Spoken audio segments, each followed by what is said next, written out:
Nicolas Cage is probably one of our generation's definitive actors.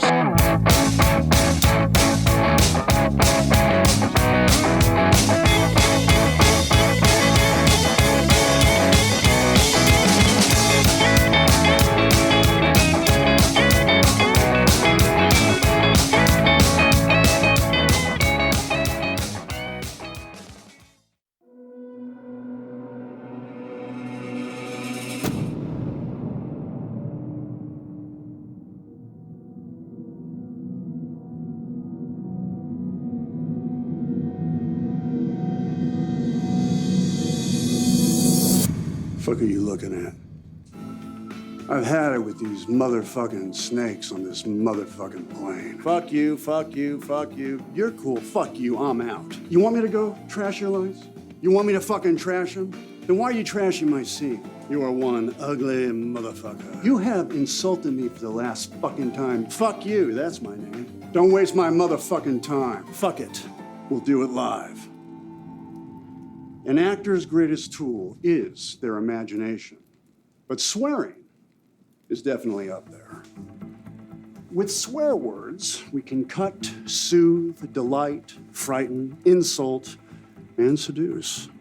Of all the swear words in the English language, none is as malleable as fuck.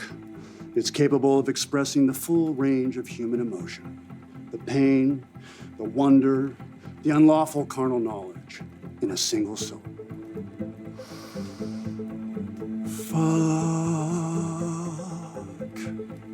Or we can say it like this. Fuck!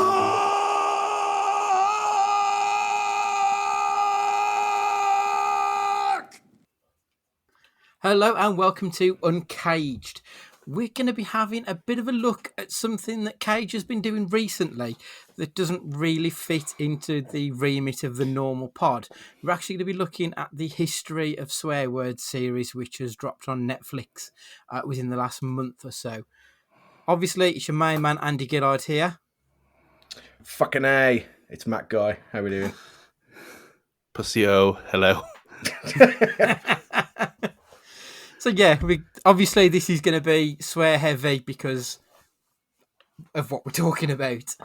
So there were 6 episodes which dropped about fuck, shit, bitch, dick, pussy, and damn.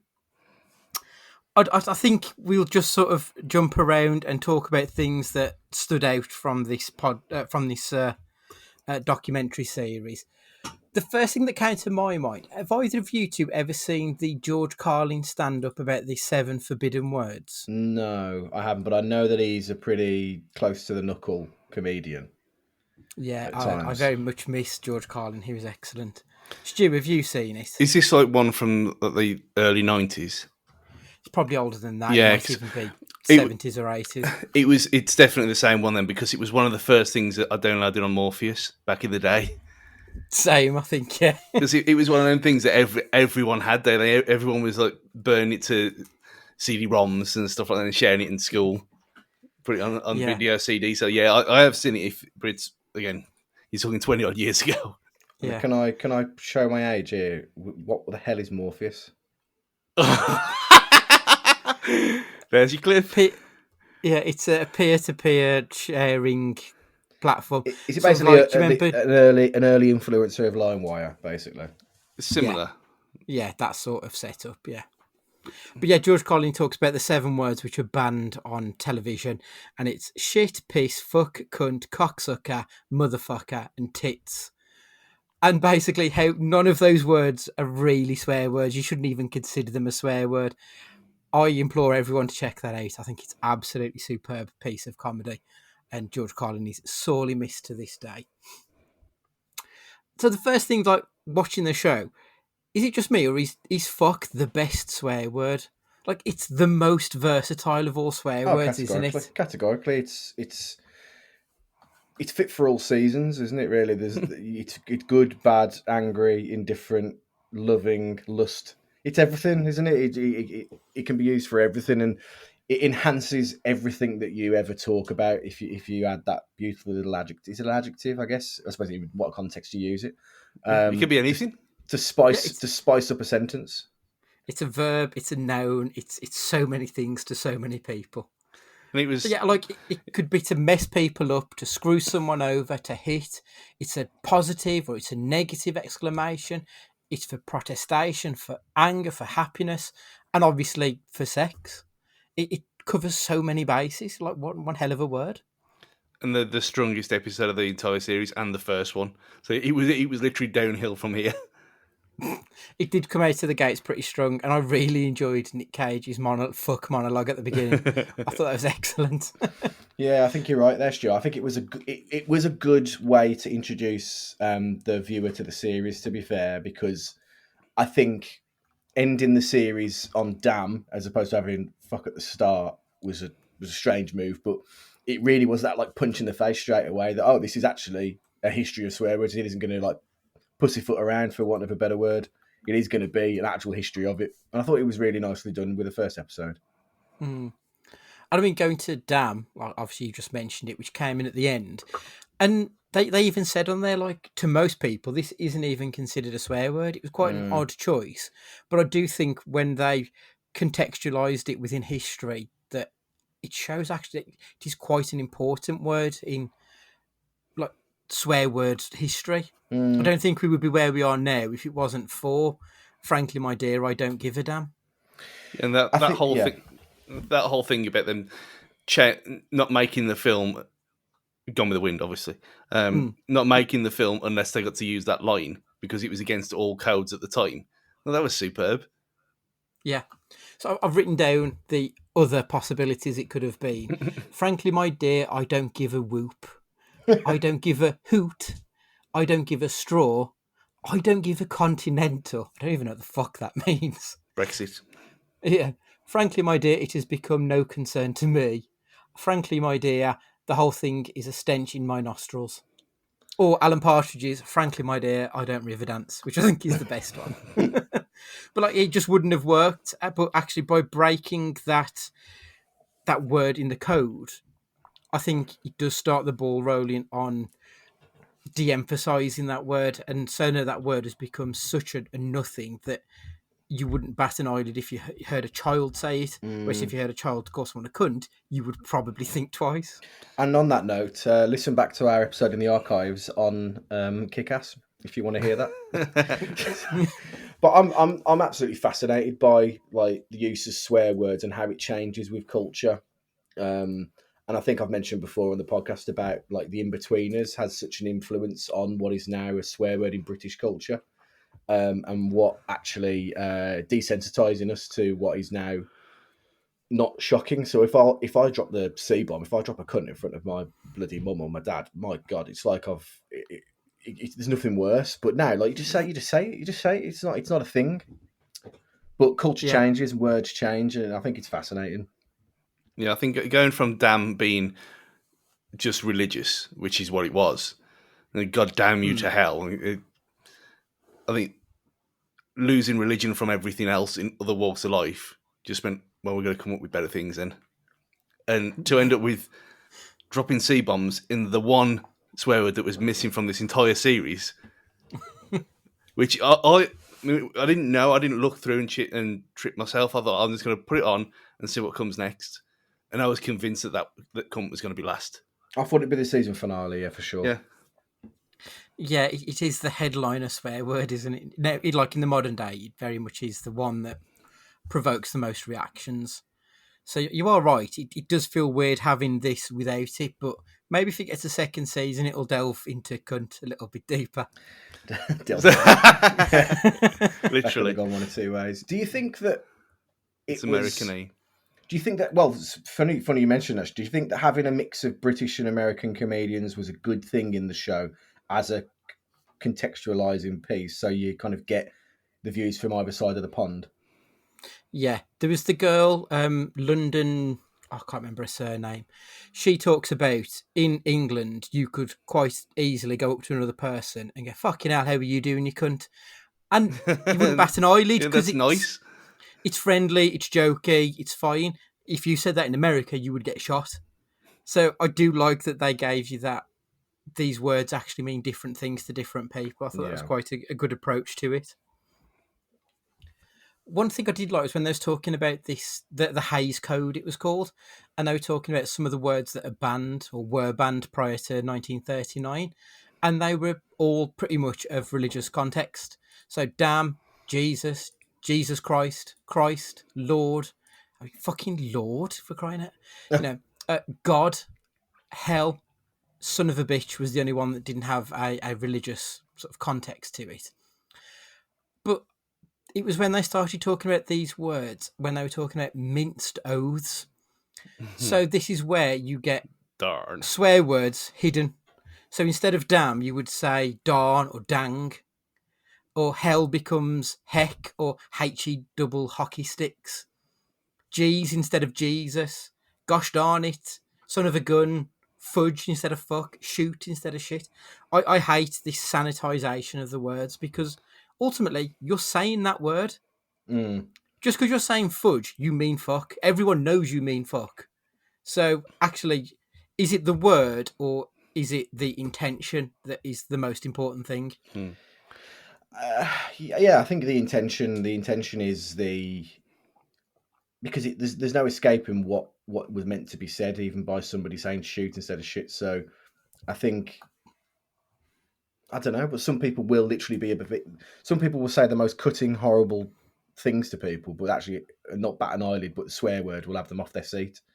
So I suppose it goes both ways, really. I mean, all I could think of with this whole thing was our good friend David Evans and his compulsion to say "geez" all the time. Yeah, well, G's obviously is a derivation to Jesus, isn't it? Yeah. So Dave's middle class roots, a Daft Question podcast. There's your plug. Yeah, check him out. Coming through strong with the last episode of the series. But for me, it got me thinking about Scroobius Pip. He's got a song called Introduction, and he talks and he says in it, I find this interesting because in the end they are just words. You give them power when you cower, man. It's so absurd.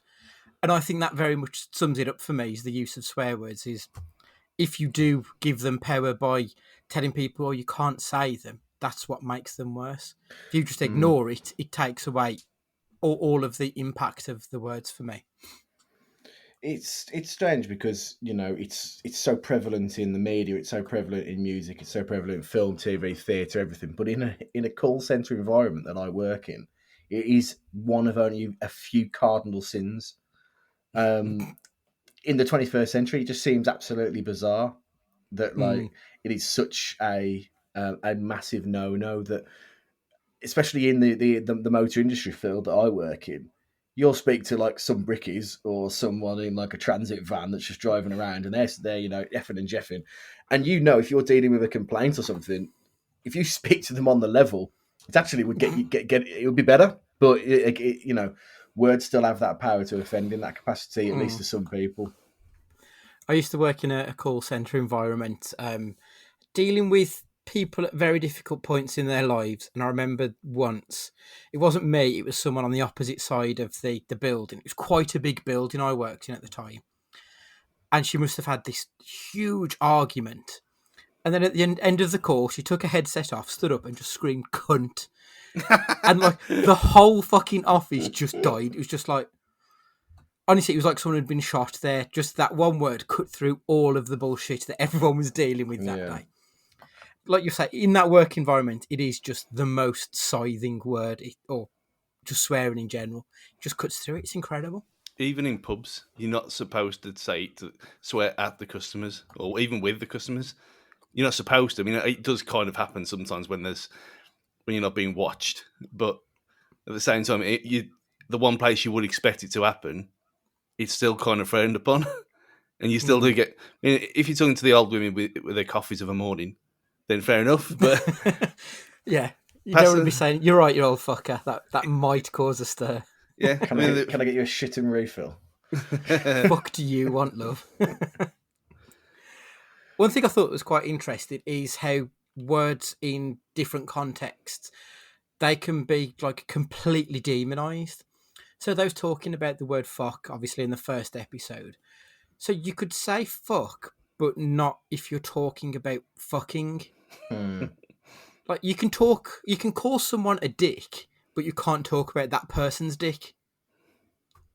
Like I found that baffling. I remember watching, I think it might have been Smallville, way back, and it was on pre-Watershed, so like I think it was 6 p.m. in the afternoon, and they said the word pissed, and it wasn't anything. Yeah. But if they was talking about I'm going for a piss, oh no, you can't say that. Yeah. I've always thought that when watching American shows over on these shores, that like pissed as in angry is like it's a nothing for them. But over here, obviously, it's like ooh, and especially when you're younger, you hear it and you're like ooh, you know, like it's like a naughty thing to hear. But over in America, it's different, obviously. But you wouldn't say that here, though, would you? You'd say pissed off. You've been, unless you're a child of home and away and you've grown up being kind of being tainted and saying pissed meaning angry. Pissed here is getting leathered with drink, but pissed off is the other way. So that's why you'd say getting pissed as a getting drunk on Sally all the time, but going for going to the toilet or being pissed off, no-nos, weird. You know what I thought was really good about the show? They had Jim Jeffries on it. It was one of my favourite comedians. And of course, him being Australian, that's taken it to a whole new level because they are so blasé when it comes to swearing and in general. I mean, I follow I don't know if he's on YouTube, I assume he is, but I watch him on Facebook. That's what I reckon it's called, like a cooking show from this Australian guy. He's absolutely hilarious, but all his whole thing is like, just put it in the fucking pan. That's all it is. Like the whole time. It's just him swearing the whole way through while he's cooking, but it's just so entertaining. It wouldn't be anywhere near as funny if he wasn't swearing either. No. There's something about swears in Australian and Scottish accents. Like they automatically make it sound perfectly acceptable in their language. Like, it's great. I also liked the bit where they was talking about how swearing helps you manage pain. Oh, that was brilliant. So that they put the hand in the ice bucket and the ones who couldn't swear couldn't last a minute. Whereas the ones who were allowed to release their anger, they were like 2 to 3 minutes. I thought that was quite incredible. It's got to be something there in relation to just what your brain acts as a stress reliever, and it just understands that there's got to be a link between like not forbidden pleasure. That's not kind of the wrong word, but kind of something that you know is taboo that you're able to do to take your mind off something else. Yeah, you're concentrating on the pain as well. You're concentrating on the pain and not making yourself swear. So you're trying to concentrate on two different things, and the pain's obviously going to override thinking. Yeah. Whereas if you're just blurting it out, then I suppose that's where the science is anyway. Yeah, I'd have thought so. Because it is just that involuntary reaction, isn't it? When you're in pain, you say shit or whatever. You don't even think about it. But when you're not allowed to do it, then I suppose your mind is just being pulled in two directions. So that must make it quite difficult. I also liked the episode on pussy with all the different vagina slang. Honeypot, hoo-ha, Garden of Venus, Cypriot bag, that's Cooter, flower pot, Queen whiskers, and the best one of all, Cecily bum trinket. I love that. I'll never forget when we were in secondary school. It was either year 7 or year 8, and we had sex education, and we had this Northern Irish teacher called Mrs. Canavan, and she took us all into a room, and we thought, right, this is, let's get the bananas and the johnnies out. None of that, because this was a Catholic school. All it was we just had to name as many different swear words as we can that are related to the private areas, let's put it that way. And it was just an absolute fucking hoot. It was just amazing because people just started coming up with like things that blatantly weren't related to like Wilberforce came out and like it was just great because like you're swearing in front of a teacher, so it just became like a wave of people going twat like over and over. Brilliant. The in that episode as well, you got the that song from the 20s for Rudy Ray Moore. Which Dolomite. Yeah, that's all. Yeah, Dolomite. Brilliant. Which sounds like some WAP thing now. Which is just incredible. Yeah, quite mad. And obviously I can say the opposite, but not quite the opposite, but the Dick episode. Is it just me? But I would love to know if this is just a boy thing.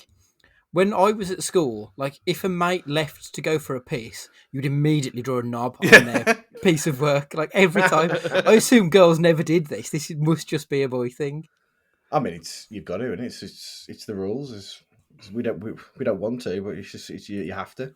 We have to, yeah. Yeah, with added hair and excretions if you have time. I loved this bit when Nick Cage is sat there with his artist's pad and then he turns around and he's just drawn this really veiny cock. That really made me laugh. And also when they showed the clip from The Big Lebowski where he's drawing on the pad to try and find out a number and someone's just drawn a picture of a person with a massive erection. Because that's exactly what would happen if you went into most guys' houses to find a number. Yeah, that was really good. Yeah, in all, I enjoyed this series. It was like a 20-minute episode. It didn't overstay its welcome. You could power through it within 2 hours quite easily. Matt, what did you think overall? Yeah, I liked it. And I liked it because actually it wasn't as much of a clusterfuck as I thought it was going to be. It actually had, it had experts and it had comedians and it had Nick Cage and it talked about swear words. I mean, it pretty much ticked all the boxes I wanted it to be. Stu, what were you thinking with it? It was a nice New Year treat after the shit we went through last year for this to drop and, like I say, being how bite sized it is as well. I mean, I was watching it. I watched one a day when I was just having my dinner, and it was just something to pass the time. But actually, when they're using the kind of like Monty Python style animations as well to show the history and Nick Cage's monologues and pieces to camera and things like. Until I can make Nick happen in the relation to the Dick episode, things like that. No, it was just really, really well done, and I know it got panned by a few people for whatever stupid reason, because probably no sense of humour, but it was great. I loved it for what it was. Yeah, absolutely. But yeah, so just a short one to get us through the week. So we hope you can join us next week where we'll be discussing the tour de force film that is Army of One. It is available on Amazon Prime, so give it a watch over the weekend and you can join us on Monday for that episode. See you next time.